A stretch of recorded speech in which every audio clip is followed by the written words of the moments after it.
శ్రీశైలంలో సెప్టెంబర్ 22 నుంచి అక్టోబర్ 2 వరకు దేవీ శరన్నవరాత్రి మహోత్సవాలు వైభవంగా జరగనున్నాయి.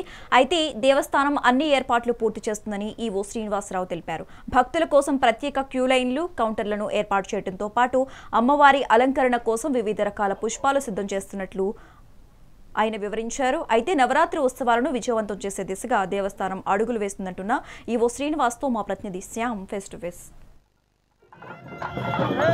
అష్టాదశ శక్తిపీఠము, ద్వాదశ జ్యోతిర్లింగ సభక్షేత్రమైన శ్రీశైల మహాపుణ్యక్షేత్రంలో ఈ సెప్టెంబర్ 22 నుంచి అక్టోబర్ 2 వరకు దేవి శరణవరాత్రులు శ్రీశైల దేవస్థానం నిర్వహించనుంది.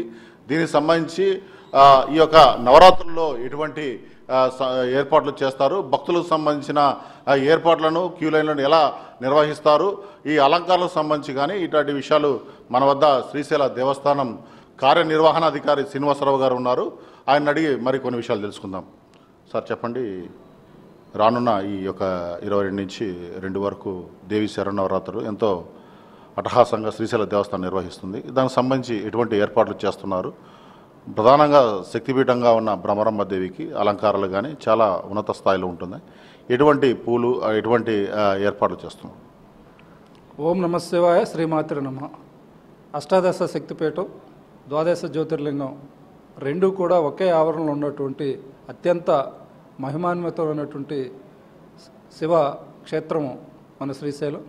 అలాంటి క్షేత్రంలో జరిగేటువంటి ప్రతి కార్యక్రమం కూడా దేవస్థానం యొక్క మరి గౌరవాన్ని, అదేవిధంగా ప్రతిష్టని ప్రపంచం నలుమూలలా చాటే విధంగా ఇక్కడ ఏర్పాట్లు చేయడానికి, తిరుమల తర్వాత అతిపెద్ద దేవాలయంగా ఆవిర్భవించినటువంటి మరి శ్రీశైల క్షేత్రాన్ని అదే స్థాయిలో నిర్వహణ పరంగా కూడా మనం ఏర్పాటు చేయడానికి సంబంధించిన ఏర్పాట్లు జరుగుతూ ఉన్నాయి.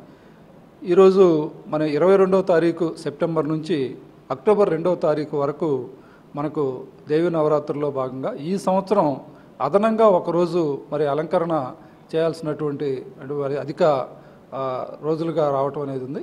ఆ విధమైన ఏర్పాట్లు మనం చేస్తూ ఉన్నాం. మరి ఈ యొక్క క్షేత్రానికి సంబంధించినంత వరకు రాష్ట్రంలో ఏ దేవాలయానికి లేనటువంటి ఒక ప్రత్యేక ఇది.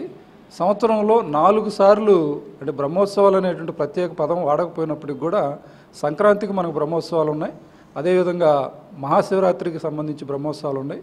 దాని వెంటనే ఉగాదికి సంబంధించినటువంటి అతిపెద్ద కార్యక్రమంగా ఉగాది పండుగని నెల రోజుల పాటు ఈ దేవస్థానం ఆధ్వర్యంలో కర్ణాటక, మహారాష్ట్ర, అదేవిధంగా ఉభయ తెలుగు రాష్ట్రాలు, దేశ నలుమూల నుంచి వచ్చేటువంటి భక్తులు అతిపెద్ద సంఖ్యలో రావటం, సుమారు 600 కిలోమీటర్ల నుంచి 800 కిలోమీటర్లు పాదయాత్ర చేసుకుంటూ కొన్ని కుటుంబాలు సైతం స్వామి అమ్మవారిని వారి యొక్క కుటుంబ సభ్యులుగా, ఆ అమ్మవారిని వారి యొక్క ఆడపడుచుగా, స్వామివారిని వారి యొక్క అల్లుడిగా భావించి వారు సారె తీసుకొని రావటం, పసుపు కుంకుమను తీసుకొని రావటం అనేది ఆనవాయితీగా వస్తుంది. దాని తర్వాత మనకు వచ్చినటువంటి వాటిల్లో ప్రతి శ్రావణ మాసంలో మనం చాలా చక్కగా ఆ నెల రోజుల పాటు కూడా మరి వరలక్ష్మి వ్రతాన్ని 1500 కుటుంబాలకి, సువాసినులకి ఈ సంవత్సరం మనకు 5 వారాలు రావటం జరిగింది. వాటిల్లో 3వ శుక్రవారం, అదేవిధంగా 5వ శుక్రవారం నాడు ప్రత్యేకించి సామూహిక వరలక్ష్మి వ్రతాలని చేయటం, 5వ శుక్రవారాన్ని ప్రత్యేకించి ఇక్కడ ఏదైతే సెంచు కుటుంబాలు ఉన్నాయో ఆ సెంచు కుటుంబాల యొక్క సువాసినుల్ని మరి పిలిపించేసి ఆ యొక్క సామూహిక వరలక్ష్మి వ్రతాన్ని అమ్మవారు వారి యొక్క కరుణా కటాక్షాలు ఆ కుటుంబాల మీద ఉండాలని చెప్పేసి అన్నీ కూడా ఉచితంగా ప్రసాదము, దాంతోపాటు ఇది అక్కడ కావాల్సిన కలశము ఇవన్నీ కూడా ఏర్పాటు చేసి అమ్మవారి యొక్క ప్రసాదంగా సేర, రవిక, అదేవిధంగా మరి పసుపు కుంకుమ, దాంతోపాటు వృక్ష ప్రసాదంగా ఒక తులసి మొక్క, దాంతోపాటు ఉండేటువంటి ఒక కిట్ అంతా కూడా వారికి ఇవ్వటం జరిగింది. దాని తర్వాత ఇప్పుడు మరలా మనకు ఈ దేవి నవరాత్రుల భాగంగా మనకు 22వ తారీఖు నుంచి అక్టోబర్ 2వ తారీఖు వరకు ప్రతిరోజు ఒక అలంకరణకు, మహాశివరాత్రి రోజు ఏ విధంగా అయితే అంత పెద్ద ఎత్తున కళాకారులు, దాంతోపాటు గ్రామోత్సవంలో పాల్గొనడానికి సంబంధించినటువంటి ఏర్పాట్లు చేస్తామో అదే ఏర్పాట్లు చేయటం, అదేవిధంగా మనకు ఎస్విబిసిలో పనిచేసినటువంటి సిబ్బందిని కొంతమందిని వారిని రిక్వెస్ట్ చేసి ఇక్కడ ఈ కార్యక్రమాల యొక్క నాణ్యత, దాంతోపాటు ప్రపంచంలో ఉన్నటువంటి అన్ని ప్రింట్ అండ్ ఎలక్ట్రానిక్ మీడియాకి మనం ఇచ్చేటువంటి ఇన్పుట్ కూడా క్వాలిటీ పరంగా ఉండేటట్లుగా వీరి యొక్క ప్రచారం ప్రసారం రెండు కూడా ఈ యొక్క క్షేత్రం యొక్క మహిమాన్వితం ఉన్నటువంటి విషయాలని కూడా బయట ప్రపంచానికి తెలిసేటట్లుగా చేయటంలో ఆ విధంగా ఏర్పాటు చేశాం.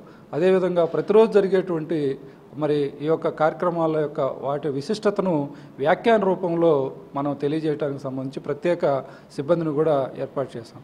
దీంతోపాటు అలంకరణకు సంబంధించి మరి అలంకార మండపంలో మనం ప్రత్యేకించి బెంగళూరు నుంచి ప్రత్యేకించినటువంటి ఈ పుష్పాలు ఏవైతే ఉన్నాయో వాటిని తీసుకొని వచ్చేసి అలంకరణ చేయటం, అలంకరణ పూర్తయినాక మరి పూజాది కార్యక్రమాలు అయినాక గ్రామోత్సవంలో భాగంగా సాంస్కృతిక కార్యక్రమాల్లో భాగంగా భారతదేశంలో ఉన్నటువంటి అన్ని మరి కళలకు సంబంధించి సాంస్కృతిక ఆధ్యాత్మిక భావనని రెండింటిని కూడా సమ్మిళితం చేయటం ద్వారా ఆ యొక్క కళాకారుల్ని పెద్ద ఎత్తున మనం తీసుకొని రావటం అనేది ఈ దసరా మహోత్సవంలో జరిగేటువంటి ప్రత్యేక కార్యక్రమాల్లో వారి యొక్క భాగస్వాములు చేయటం, వారి స్థాయికి తగ్గట్టుగా ఇప్పుడు సపోజ్ చండీ మేళం కనుక ఒకటి తీసుకున్నట్లయితే కేరళలో ఉన్నటువంటి అత్యంత మరి ప్రమాణాలతో కూడినటువంటి అలాంటి వాటిని తీసుకోవటం, ఇట్లా ప్రతి కార్యక్రమాన్ని కూడా నాణ్యత అదేవిధంగా ప్రమాణాలు ఎక్కువ మందిని పార్టిసిపేట్ చేయటం, భక్తులు ఈ యొక్క స్వామి అమ్మవార్ల యొక్క గ్రామోత్సవాన్ని తిలకించి వారి యొక్క కరుణా కటాక్షాలకి పాత్రలు అవడానికి ఏవైతే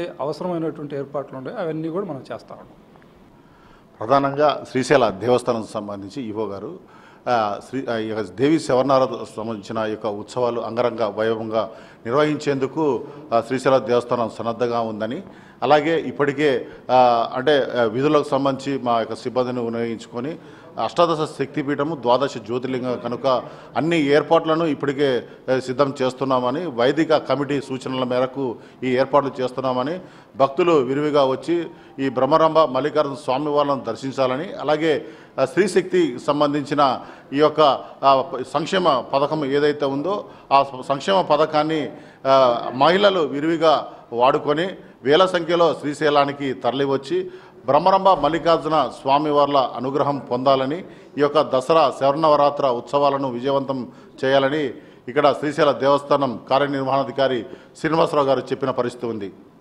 కెమెరామెన్ వెంకట్తో శ్యామ్, మెగా 9 టీవీ.